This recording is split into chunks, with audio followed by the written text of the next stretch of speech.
Yeah, I'm obviously I'm incredibly honored uh, to be the holder of this position. I mean, it's such a sacred position, I think, to be the national team coach.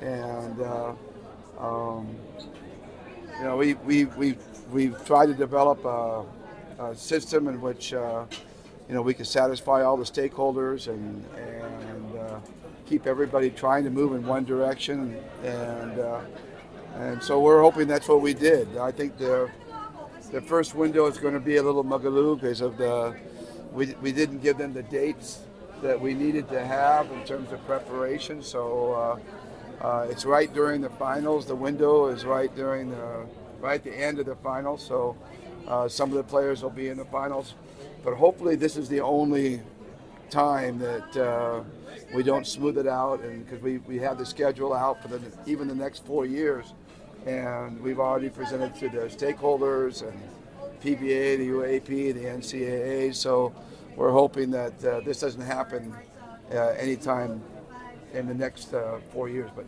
we expect it'll be a little bumpy in the beginning, and um,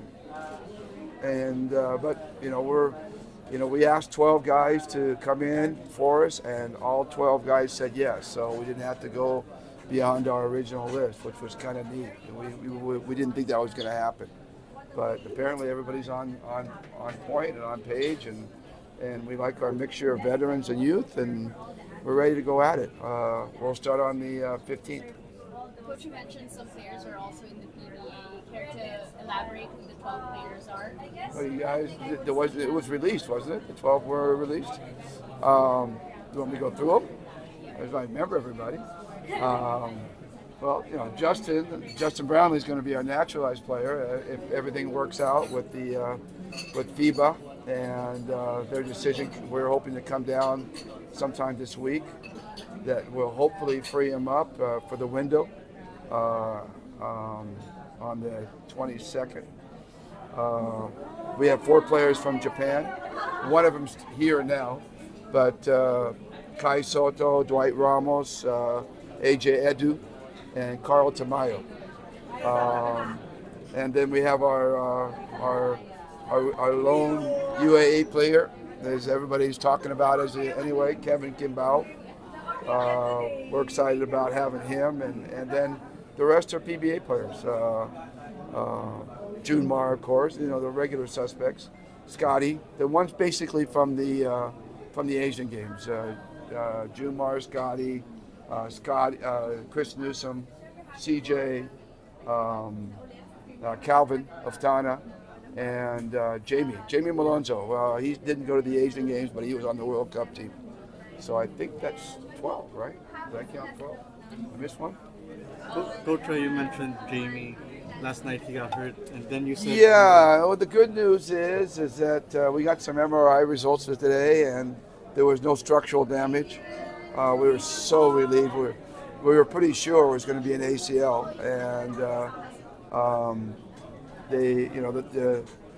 the trainers tested the knee a little bit. It was a little bit maliwag, I mean, it wasn't firm, and so they were all suspecting that it might be ACL, but took the MRI, and Dr. Canlas took a look at the plates, and good news is that everything's intact, and he could be back within about 10 days or so. So he could be available for the window. Coach, can you tell us how the conversations went between you and the SVP before, prior to your appointment? Well, I don't know how to phrase it. It was very smooth. Al Panlilio is basically a childhood friend of mine. I've known him since not child, but when I was in my 20s. We used to play basketball against each other. And so I know him really well, and I got encouragement from Al Francis, and I haven't spoken to Boss RSA, but I've been told he's okay with everything. So, and we just sat down, and he basically interviewed me. What kind of program do you envision? How do you see this all happening? And I gave him my ideas, and I don't know who else he spoke to, but he came back around to me and said, yeah, let's work with your vision. So that's basically where we stand. Coach, the SVP stressed the 4-year cycle, so are you confident that you're going to stick with this team with your vision for the next 4 years with Gilas? That's the plan. I mean, I think that's one thing that we've always talked about in terms of Gilas, the national team, is that we don't have a sure level of continuity. Just back in the '90s, it was Sonny coached for her, and then 4 years later it was me, and then Norman, and then after Norman it was me, and after me it was Yang, and after Yang it was Chot, and it just been one thing after another, and so we're hoping that we can use the windows that we have to grow the team. That's the idea. They're an experienced group. They play at a really high level. We're not going to ask for a lot of lengthy preparation time. We feel like each window will prepare us for the next window, which will prepare us for the next window. And the idea is over 3 or 4 years, we should doing all these windows together and keeping the continuity going and having the same system, the same players. They get to know each other better and better and better, that they'll reach their full potential after 3 or 4 years. So it's not like we're doing this with a bunch of young players. These are pros that, except for Kevin, but these are pros that are ready to play now. They're going to be at their highest level right now, and they'll just get better and better. That's the idea. Coach, you'll also be coaching the team in the OQT, right, Coach? You'll be qualifying? Yes, that's the plan. That will be our second window. Coach, what's the plan for that? Are you planning to, it's just a developmental thing, or you want to also qualify for the Olympics? No, this team is going to stay together through every window. If we play Southeast Asian games, we expect to play this team in Southeast Asian games. When we play Asian games, we play World Cup qualifiers, we play FIBA Cup qualifiers. As we're saying, we want to keep this team intact because every time we play, we either will grow from either the success or the failure that we had. It's kind of like a PBA team. You think about it, it's a PBA team or NBA team or a B-League team, any kind of basketball team where, you keep a team together as much as you can and you try to get it to learn through its failures and successes. Eventually you'll grow it. You have to make a tweak here or there.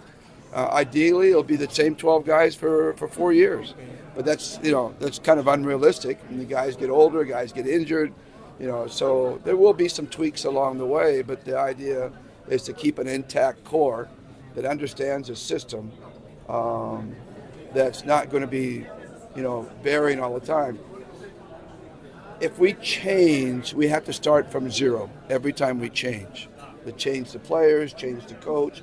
You always got to start from zero. So the idea is that we use this first window with Hong Kong and Taiwan. We use our preparation time in that window to get to a certain level and then bring that level into the OQT and then be able to play Latvia and Georgia and improve from there, and then use that to go into the next one, which will be, I guess, New Zealand and Hong Kong here at home. And every time we play, we expect to be better. We expect to get better. And that's how you do it with a regular basketball team. But if you need to tweak it here or there with personnel changes, then you do that. And just like a coach, if I need to tweak the system a little bit, then I'll make a tweak to the system as we go. But the foundation will be there. The foundational players will be there, and the foundation of the system will be there. Does that make sense? That's basically what we're trying to do. We're trying to make this a team and then grow it and get better and better and better, and then hopefully reach our potential sometime around year 3 or year 4, and we're qualifying for the Olympics through the World Cup. That's the goal. Coach, there won't be any Team B or Team C, something No, like that? no. We're just going with 12 guys, and we'll go with them as live. Right now, AJ Edu is injured, and he can't play in the first window. But at this point, we'll go with 11 until AJ can get, because we want him to be part of it. And he'll be available in April, which means he'll be available in the second window. So that's kind of the way we did it. We didn't want to put a big pool together. That takes more time. You know, the PBA and the leagues and UAAP, NCAA, they don't want to stop their league for a month or 2 or 3 months for us to prepare. If that's the case, if we're going to try to do that, there's always going to be resistance from them to lend their players. If we can prove that we can do it with a short preparation time, a shorter preparation time that is cumulative over time, then the stakeholders are going to say, oh, yeah, we see that. You know, we can bend our league around 7 days of prep or 10 days of prep or whatever. Right now, we've asked for 7 days of preparation for the first window. Okay, only 7 days. Only 7 days, and we're asking for 10 days into the OQT. Huh? That's still developing, and we're hoping it's pretty much the same one went to the Asian Games, but you know we haven't firmed anything up. The only one that's firm is Richard Del Rosario, and he's acting as team manager, and he'll be my assistant as well. So he's going to be really, really busy, but he'll be the busiest guy on the team. But you know, he likes that. He really enjoys that. So I'm not fearful of that. But right now he's acting as team manager. When the game starts, he'll act as assistant coach. What about balancing Gilas and Ginebra? Well, that's always going to be the really hard one. Oi, June, long time no see. I hate you. Yeah, he was awesome in the series, man. Just too many weapons. We couldn't cover him and Benny and Marshall and CJ and but I'm sorry, your question. Balancing Ginebra and Gilas. Yeah, this is what I'm doing right now. Thinking about Ginebra and then coming back to the national team. That's going to be difficult, but basically, if you put all the days together that we will be working with the national team, it comes down to about 30, 35 days of the year. I mean, you know, I'm just going to have to learn how to turn my brain on and off. I'm not a guy that can that delegates. I'm not a guy that juggles a lot of things. My mind doesn't work. I'm a guy with blinders. When I have a project, I do that, and that's all I can do. I can't multitask. I leave that to my wife. My wife does all the multitasking.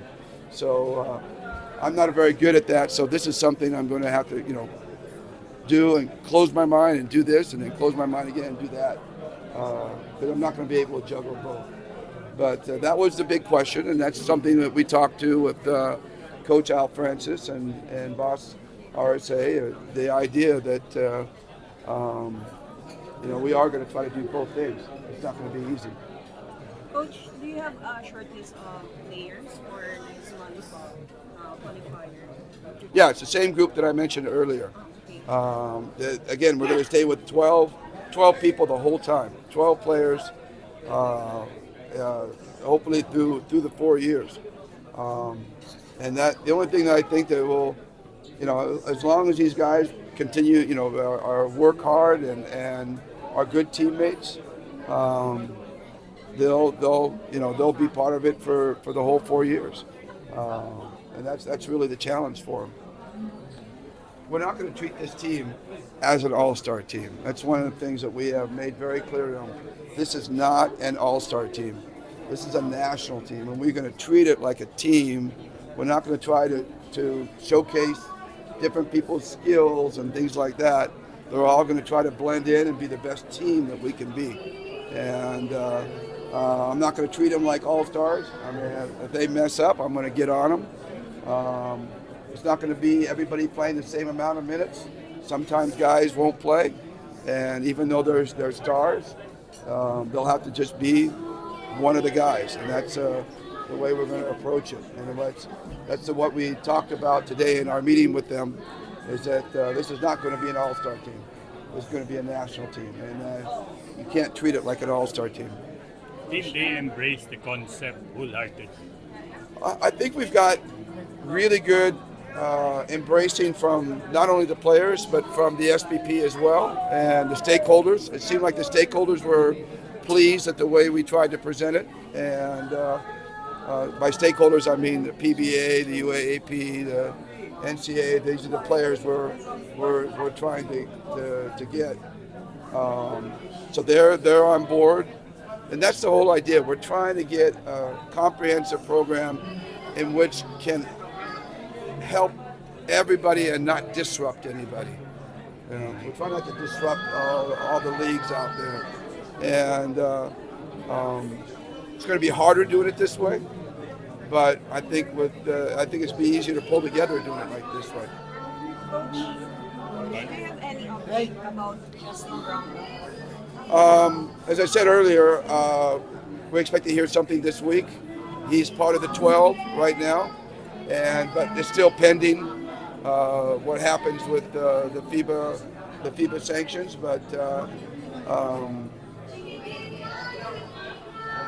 I'm really not sure how much I can talk about it without jeopardizing something that I might say that might turn it around. But the bottom line is, we won't mind if you talk about it. Huh? We won't mind at all if you talk I know you about don't mind, but I'm afraid FIBA will mind. And but the bottom line is we're hoping that we've got good knowledge that we'll hear something this week, and we do think he will be available for the first window. Thank you so much.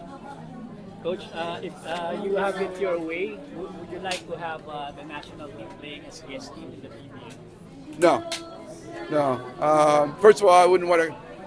That means I'd have to coach them and not coach a never. And no, I don't think that's that valuable. And that's not the intention of what we're trying to do. We don't want to pull players away from teams. That's not our intention. We want to keep the players with their own teams. We don't want to disrupt the league in any way. So that's not part of the plan.